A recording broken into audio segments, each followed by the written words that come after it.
Welcome back to the फ्याप सो अन्त किन हेर्नेमा तपाईहरू हामीलाई हेरिरहनु भएको छ हिमालयन एचडीमा टिकटक लाइभमा पनि हेर्दै हुनुहुन्छ सायद हाम्रो स्टुडियोमा आज अत्यन्तै इन्स्पायरिङ अत्यन्तै एनर्जेटिक गेस्ट उपस्थित भइसक्नु भएको छ बिफोर रिभिलिङ हिम यसरी हामी उहाँको छोटो यो भिडियो प्रोफाइल हेरौँ then will welcome him on the show आज हामीसँग एक यस्ता व्यक्ति हुनुहुन्छ जसको सोचले स्वदेशी उत्पादन र आत्मनिर्भर अर्थतन्त्रको अभियानलाई एउटा नयाँ उचाइ दिएको छ। विगत 15 वर्षदेखि नेपाली कपडा उद्योगमा क्रियाशील रहँदै व्यावसायिक नाफाभन्दा बढी देशको पैसा देशमै राख्ने र युवाहरूलाई स्वदेशमै रोजगारी दिने महान उद्देश्य बोकेर जो अगाडि बढ्नु भएको छ। थ्रेड गार्मेन्टका संस्थापक तथा दूरदर्शी उद्यमी कृष्णराज तिमल सिन्हा आज हाम्रो कार्यक्रममा अतिथि हुनुहुन्छ। उहाँलाई हाम्रो कार्यक्रममा स्वागत गरौँ। Krishnaji welcome to the show. नमस्ते। तपाईलाई म फर्स्ट क्वेसन सोधिहाल्छु। थ्रेड गार्मेन्टको यात्रा 15 वर्ष जतिको लामो भइसक्यो। सुरुमा चाहिँ थ्रेड गार्मेन्ट सुरु गर्ने भन्दाखेरि चाहिँ कहाँबाट आइडिया आएको थियो? यो गार्मेन्ट सुरु गर्नुभन्दा पहिला चाहिँ म रामेछापबाट काठमाडौँ पढ्न भनेर म काठमाडौँ आएको थिएँ। 11 कक्षा पढाइको सिलसिलामा चाहिँ अब हामी पहाडबाट गाउँबाट काठमाडौँ आउँदा चाहिँ अब के काम त गर्नु पर्यो। त्यो बेलामा अहिले जस्तो थिएन, हामीलाई च्यालेन्जिङ थियो। कोठा भाडा तिर्नु पर्यो, कलेज फी तिर्नु पर्यो, खानु पर्यो। अब हामी चाहिँ किसान परिवारको भएकोले गर्दाखेरि त्यो खर्च जुटाउनको लागि एउटा कपडा दोकानमा काम गर्थेँ म 11 कक्षा पढ्दाखेरि। र मेरो चाहिँ खास कुनै पुर्खाहरू यो कपडा व्यवसायमा आएर सुरु गरेको चाहिँ थिएन। मैले करिब 22-23 वर्ष अगाडि 61 साल भनेपछि 22 वर्ष लगभग भयो। 22 वर्ष अगाडि चाहिँ एउटा कपडा पसलबाट कामको जर्नी सुरु गरेर ती कपडा काम सुरु गर्दाखेरि एउटा सानो पछि एउटा दोकान खोल्दै गएर नै मैले यो कपडा उद्योग मैले सञ्चालन गरेको। कपडा उद्योग सञ्चालन गरेको चाहिँ जुन थ्रेड गार्मेन्ट सञ्चालन गरेको चाहिँ लगभग 10 वर्ष भयो। त्योभन्दा अगाडि चाहिँ अरू कपडाको काम नै कन्टिन्यू काम नै गर्दै अहिले पनि त्यही नै छ। Wow, you know such inspiring story. उहाँ चाहिँ कसैको पसलमा काम गर्नुहुन्थ्यो, लुगा बेच्नुहुन्थ्यो, लुगाको बारेमा सिक्नुभयो र सिक्दा सिक्दै यो यात्रालाई चाहिँ निरन्तरता दिँदै एउटा टाइममा विदेश पनि पुग्नु भयो तपाईँ, मलेसियाको बसाई। त्यसपछि फेरि फर्किएर नेपालमै लुगा बाहेक पनि अब मलेसियामा त के देख्नुभयो होला, किन लुगै चाहिँ किन छान्नुभयो तपाईँले? म चाहिँ कस्तो थियो भने मलाई जुन 2 वर्ष काम गर्दाखेरि काममा चाहिँ म एकदम अत्यन्तै मेहनतका साथ म यहीँ काम अरूको पसलमा काम गर्ने हुँदा पनि राम्रो एकदम मेहनतसँग काम गर्थेँ। मेरो मनमा चाहिँ के छाप परेको थियो भने मैले यही काम नै जाने, मैले 2 वर्ष 3 वर्ष त गरेँ, मसँग अलिकति सानो केही पुँजी भयो भने त म आफै पनि मेरो हिसाबको म सुरु गर्न सक्थेँ भन्ने हिसाबमा मैले आफन्त सर्कलहरूमा यसो अलिअलि विदेश नगइकन केही गरौँ न त भन्ने हिसाबमा कोही आफन्तहरूसँग भने। तर त्यो मैले जुन फन्ड जम्मा गर्न नसकेपछि ठिकै छ, छोटो समय भयो भने कति सक्छु फन्ड जम्मा गर्छु भनेर म 12 कक्षा जुन हामीले 12 क्लास सकेपछि म चाहिँ 63 सालमा चाहिँ म मलेसिया गएँ। मलेसिया जानु चाहिँ म विदेश बस्नु उतै रमाइलो गर्ने उतैको रमझम गर्ने भन्दा पनि म देशमै केही गर्छु भन्ने चाहिँ मसँग चाहिँ अलिकति सानैदेखि मेरो मनमा चाहिँ देशमै केही गर्छु। र देशमा हामी जुन विदेश त्यो जाँदाखेरि मैले के भयो भने देशमा एउटा व्यवसाय गर्ने त त्यो छँदै नै थियो। अनि मैले विदेश 2 वर्ष बस्दाखेरि चाहिँ मैले के देखेँ भने त्यहाँ नेपालीहरूले पाउने दुःख, जुन अर्काको देशमा तेस्रो दर्जाको नागरिक भएर जुन काम गर्नुपर्दाको पीडा मैले मेरो आँखाले प्रत्यक्ष रूपमा देखिसकेपछि मैले सुरु गरौँ न, देशमा गएर म सानोबाट सुरु गर्छु, कसो नहोला त। मैले सुरु गरेको कामले कसैले केही सिकुन् पैसा कमाउने भन्दा पनि देशमै रोजगारी भयो भने मलेसिया, कतार, दुबई त्यस्तो देशमा कमाउने त हामी नेपालमा पनि कमाउन सक्छौँ नि भन्ने एउटा मेरो सोच चाहिँ त्यही बेलामा विदेशमै बस्दाखेरि आएको थियो। अनि त्यसले गर्दा चाहिँ मैले अलिकति थोरै फन्ड कलेक्सन गरेर फर्केर आएर मैले एउटा सानो व्यवसायबाट सुरु गरेको आजको यो यात्रा चाहिँ मेरो थ्रेड गार्मेन्टसम्म पुगेको छ, जहाँ चाहिँ मेरो फुल फेजमा काम हुँदाखेरि अब देशको स्थिति यस्तै हुन्छ, कहिले के हुन्छ हामीले त्यो त भोगि नै रहेछौँ। फुल फेजमा काम हुँदाखेरि चाहिँ प्रत्यक्ष रूपमा चाहिँ 800 देखि 1000 जनाले मसँग काम गर्छ। अब अप्रत्यक्ष रूपमा गर्ने हो भने 2000 भन्दा बेसीले चाहिँ एउटा गार्मेन्ट कम्पनीमा मैले काम दिइ नै रहेको छु र राम्रै छ, ठिकै छ। कहिले सिजन हुन्छ, कहिले अफ सिजन हुन्छ, अब देशै यस्तै छ। जस्तै हजुरलाई अब जे काटेर एउटा के जोडिहाल्न मलाई भने थ्रेड गार्मेन्ट लाई एक्जाम्पल लिन मिल्ने जस्तै अरू सानसानो व्यवसाय जो हुनुहुन्छ नि सटरमा लुगा पसल खोलिरहनु भएकोहरूको सपना चाहिँ विदेशै जाने देखिरहेको छु, न कि तपाईँ जस्तो थ्रेड गार्मेन्ट खोलेर 2000लाई रोजगारी दिनु भनेको यो त चान्चुने कुरा भएन हो। त्यो सपना देख्न योग्य बनाउने लाइक आफूलाई कसरी ग्रुम गर्ने होला त, म पनि 2000 वाला थ्रेड गार्मेन्ट जस्तै बन्छु भन्ने जो लुगा व्यवसाय सानसानो हुनुहुन्छ नि त्यो सपना देख्न कसरी सिक्ने होला, त्यो सपना कसरी देख्ने होला? त्यो चाहिँ कस्तो छ भने मेरो जुन यो यात्रा तपाईँलाई मैले पहिला सुनाएँ, जुन एउटा कपडा दोकानको यात्रा चाहिँ लगभग 20 वर्ष भयो मैले सुरु गरेको। जुन पढाइ सकेर मलेसियाबाट फर्केर आएर काम गरेको 19-20 वर्ष भयो। 19-20 वर्ष त लाग्दो रहेछ त थ्रेड गार्मेन्ट जस्तो यात्रा पुग्नलाई। मैले भन्न खोजेको चाहिँ के हो भने आज दोकान खोलेर भोलि नै त्यसको प्रगति त भइहाल्दैन, समय कुर्नुपर्छ र काममा एकदम कन्टिन्यू दिनुपर्छ। जुन काममा निरन्तरता हामीले दिन सक्यो होला, बिचमा आउला घाटा लाग्ला नाफा होला के होला, देशको स्थितिले गर्दाखेरि बन्द होला, आन्दोलन होला, अनेक थरी होला नि। त्यो त मैले पनि 20 वर्षको पिरियडमा त मैले पनि धेरै चिज देखेँ नि त। मैले 62-63को आन्दोलन पनि यही बेलामा देखेँ, नाकाबन्दी भूकम्पदेखि लिएर अहिले त भर्खरै भएको आन्दोलनदेखि सबै त मैले पनि देखेँ नि। तर म त मेरो फिल्डमा के भयो होला, मेरो डार्क साइड त मैले बाहिर कहिले पनि ल्याएन। दुःख त मलाई पनि भयो होला, मैले कति टाइम मैले भाडा समयमा दिन पनि सकिनँ होला। मैले गरेको व्यवसायको स्टाफको तलबहरू मैले 1 महिना पछाडि म दिन्छु है भनेर पनि काम चलायो होला। तर मैले यो भन्दै गर्दाखेरि आफूले गरेको काममा विचलित नभइकन हामीले काम गरिराख्यो, कन्टिन्यू गरिराख्यो भनेदेखि एउटा सानो दोकान पनि नटजोक अहिले एउटा सानो दोकान राख्न पनि कम्तीमा पनि 30 लाख भन्दा माथि नै लाग्छ। त्यो त हामीले व्यवसायमा लगानी गरेको हो, चाहे खोजेर गरौँ, चाहे प्रपर्टी बेचेर गरौँ, चाहे बुवा आमाकोले दिनुभयो। तर त्यसलाई कन्टिन्यू कसरी गर्ने भन्दाखेरि हामीले व्यापार गरेको व्यापारमै लगानी गरेर त्यसैलाई म बढाउँछु भन्ने सोच राख्दै अगाडि बढ्यो भने कुनै पनि व्यापार व्यवसायमा घाटा लाग्दैन।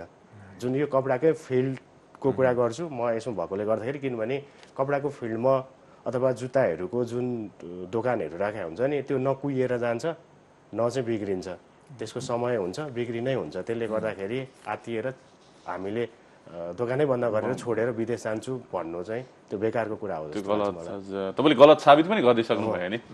एउटा छोटो क्वेसन सोध्न चाहन्छु, थ्रेड गार्मेन्टबाट चाहिँ त्यहाँको बनेको प्रडक्ट्सहरू चाहिँ कता कता गइरहेको छ? तपाईँहरूले सप्लाई मात्र गर्नुहुन्छ कि तपाईँहरूको आफ्नै रिटेल आउटलेट पनि छ? मेरो चाहिँ कस्तो छ भने मैले चाहिँ के गरेँ भने मेरो आफ्नै 10 वटा ब्रान्ड मैले नेपाल सरकार उद्योग विभागमा मैले रजिस्टर गरेर मेरो आफ्नो लोगो हालेर मैले बनाउँछु।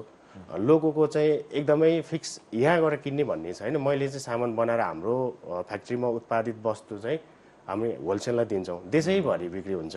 अनि हाम्रो सामान चाहिँ कस्तो छ भने अलिक कुलीन वर्ग धनी वर्गलाई भन्दा पनि मध्यम वर्गीयलाई चाहिँ सबैजनासँग पुगोस् कपडा। नेपालमा उत्पादित भएको वस्तु चाहिँ मान्छेको दिमागमा चाहिँ ओहो महँगो रहेछ भन्ने हिसाबको छ के। अनि महँगो बनाउँछन् पनि, कतिपय साथीहरूले ब्रान्डिङ स्रान्डिङ गर्ने यो त राम्रो पिस भयो भन्ने आफ्नो मोनोपोली लिएर राख्छन्। तर हाम्रो चाहिँ त्यो हुँदैन, हामी बल्कमा सामान बनाएर बजारमा पठाउँछौँ। हामी कहाँ उत्पादित सामानहरू चाहिँ एकदमै अत्यन्तै सस्तो हुन्छ। हामीले यी नेपाली बजारमै होलसेललाई बनाएर दिने हुँदाखेरि हाम्रो छैन, हाम्रो ब्रान्डकै आउटलेट छैन। तर विगत 2 वर्षदेखि मेरो आफ्नै आउटलेट छ लुगाघर हिमाडोल भन्ने, त्यहाँबाट चाहिँ मैले मेरो फ्याक्ट्रीको सामान चाहिँ 50% जति चाहिँ म आफैले मेरो आउटलेटबाटै सेल गर्छु। एकदमै अत्यन्तै राम्रो रेस्पोन्स छ सामानको, खुसी हुनुहुन्छ आम ग्राहकहरू चाहिँ। नेपालमा पनि यतिको भन्छ, ओहो यति सस्तो दिनुहुन्छ भन्ने चाहिँ रिभ्यू चाहिँ म आफैले पाइरहेको छु।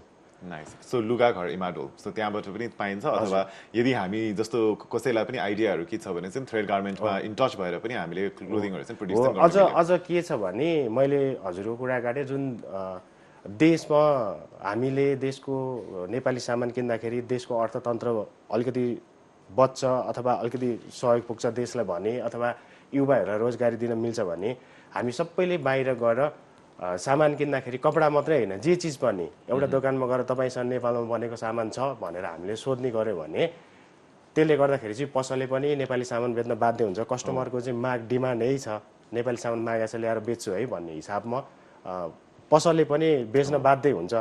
पसलले सामान बेचेर ग्राहकको चाहिँ डिमान्ड बढ्यो भने फ्याक्ट्रीवालाले सामानको उसको माग अलिक धेरै बढ्छ त्यो माग बढ्यो भने रोजगारी काम गर्ने मान्छे धेरै चाहियो त्यहाँ बढ्छ त्यस पछाडि देशको पैसा चाहिँ देशमै बनेको सामानमा किन्यो भने त्यो कपडाको लागि किन्ने पैसा जुन हामी चाइना इन्डिया पठाउँछौँ त्यो देशमै बस्ने भयो त्यो देशमा बस्ने भनेको चाहिँ कस्तो हुन्छ भने सानो सानो चिजले पनि ठुलो परिवर्तन ल्याइदिन्छ के कहिलेकाहीँ डेफिनेटली तपाईँको मोटो पनि त्यही छ नि देशको पैसा देशमै रहोस् which is really good okay अब तपाईको यो मलाई एउटा मिठास कुरा जोडिहाल्नु एउटा सानो क्वेसन मलाई यो क्वेसन मैले जेसहरूलाई सोध्ने पनि गर्छु अनि व्यवसाय गर्नेलाई व्यवसाय गर्न देन भन्ने खालको त्यो मलाई आइ पनि रहन्छ के जोड्न मन लाग्यो भन्दा तपाईले ग्राउन्ड रुटबाट सुरु गरेर अहिले 2000 लाई रोजगारी भनौँ न फुल फेजमा हुँदा 2000 पुग्नु भएको छ भोलि 5000 पुगेको सुन्न पाइयोस् 10000 पुग्यो यो थ्रेड गार्मेन्टमा यस्तो रोजगारी छ भन्ने पाइयोस् मल्टिनेसनल कम्पनी भएछ भनेर सुन्न पाइयोस् भन्दै गर्दा चाहिँ यो ग्राउन्ड रुटमा जुन होमवर्क गर्नु अब तपाईँलाई थाहा छ रोजगारीमा के ग्याप छ बिजनेसमा के पोलिसी बनाउनु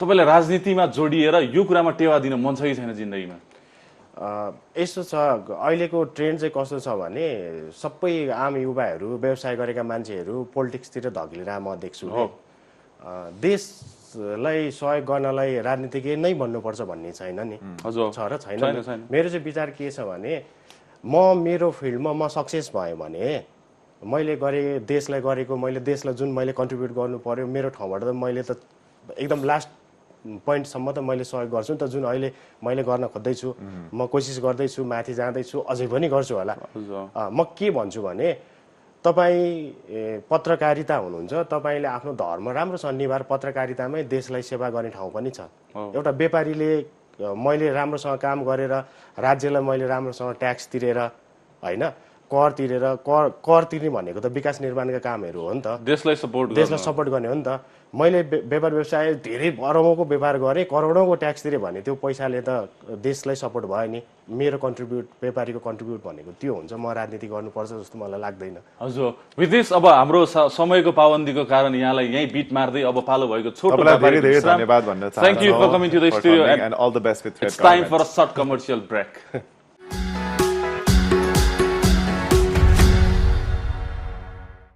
welcome back to the fab show on the किन हेर्नेमा यो छोटो मिठो कुराकानी पश्चात तपाईहरु खोजिरहनु भएको होला आज गुरु कता जानुभयो ग्रह दृष्टि हेर्नलाई पर्खिरहनु भएको दर्शकहरूलाई ढिलो नगरिकन गुरु welcome to the fab so नमस्ते नमस्ते शुभ प्रभात आराम हुनुहुन्छ ठीक छ एकदमै राम्रो हामी चाहिँ ढिलो नगरिकन प्लिज आजको दिन हैन आज त्यसै पनि आजको दिन राम्रो छ आज अक्षय तृतीया यानी कि हाम्रो धार्मिक मान्यता अनुसारले चाहिँ आज गरिएका कुनै पनि कामहरू महत्त्वपूर्ण कर्महरू चाहिँ सायद हेर्न नपर्ने कुनै शुभ कर्म गर्नको लागि चाहिँ कुनै पनि चीजहरू हेर्न नपर्ने धार्मिक हाम्रो एउटा मान्यता परम्परा पनि छ र एउटा पौराणिक हिसाबले हेर्ने हो भने पनि आज भगवान शिवजीको र पार्वतीको विवाह भएको शुभ दिन हैन त्यसकारणले गर्दाखेरि पनि आज हामी हेर्यो भने धेरै मान्छेको शुभ विवाह आज सम्पन्न हुँदैछ त्यो पनि एउटा चाहिँ आजको दिन राम्रो भयो र आज हाम्रो जुन पितृहरू हैन जसको घरमा पितृहरूको सेवा गरिरहनु भएको छ उहाँहरूले पनि आज चाहिँ सातु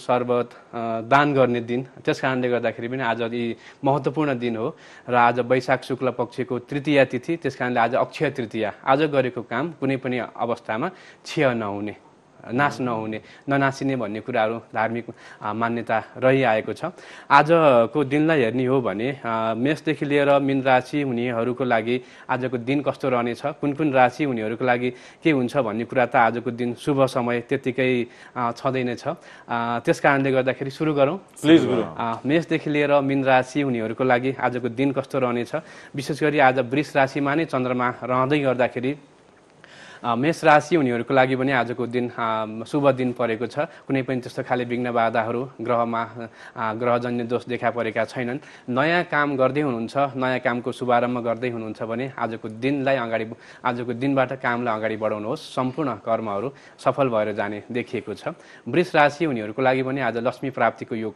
परेको छ त्यसकारणले गर्दाखेरि आफूले गर्न खोजेका कुनै पनि महत्त्वपूर्ण कामहरू छन् निर्णयहरू छन् या तपाईले कुनै पनि त्यस्तो खाले प्रतियोगिताहरूमा सहभागी हुँदै हुनुहुन्छ भने पनि त्यहाँबाट पनि तपाईँ विजय हुने सफलता हासिल गर्ने योग बनेको छ वृष राशिको लागि, किनभने चन्द्रमा शिरमा बसेको कारणले गर्दाखेरि पनि आजको दिन शुभ मानिएको हो।